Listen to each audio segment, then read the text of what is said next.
కల్కి దేవర కంపారిజేషన్ 4 రోజుల్లో ఏ మూవీపై ఏ సినిమాపై చేయి సాధించిందో తెలుసా?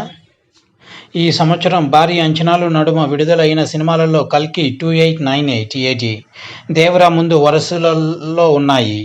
ఈ 2 సినిమాల్లో మొదటి 4 రోజుల్లో 2 తెలుగు రాష్ట్రాల్లో ఏ మూవీకి ఎన్ని కలెక్షన్లు వచ్చాయి, టోటల్గా ఎన్ని కలెక్షన్లు వచ్చాయి అనే వివరాల్ని తెలుసుకుందాం.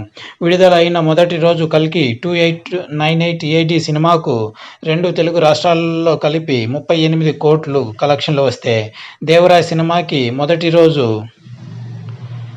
54 కోట్లు కలెక్షన్లు వచ్చాయి. రెండవ రోజు కల్కి సినిమాకి 2 తెలుగు రాష్ట్రాలలో 17 కోట్లు దక్కితే, దేవరా సినిమాకు 15 కోట్లు కలెక్షన్లు దక్కాయి. మూడవ రోజు కల్కి సినిమాకు 2 తెలుగు రాష్ట్రాల్లో 16 కోట్ల కలెక్షన్లు వస్తే, దేవరాకి 17 కోట్లు కలెక్షన్లు దక్కాయి.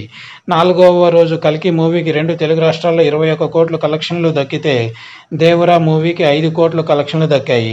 మొత్తంగా 4 రోజుల బాక్సాఫీస్ రన్ ముగిసేసరికి కల్కి మూవీకి 2 తెలుగు రాష్ట్రాల్లో కలిపి 93 కోట్లు దక్కితే, దేవరా మూవీకి 92 కోట్లు కలెక్షన్లు దక్కాయి.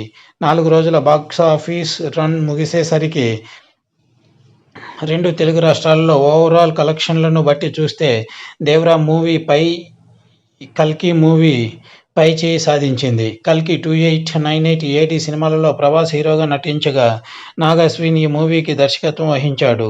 దేవరా సినిమాలో యంగ్ టైగర్ జూనియర్ ఎన్టీఆర్ హీరోగా నటించగా, కొరటాల శివ ఈ మూవీకి దర్శకత్వం వహించాడు. ఇది వ్యూవర్స్.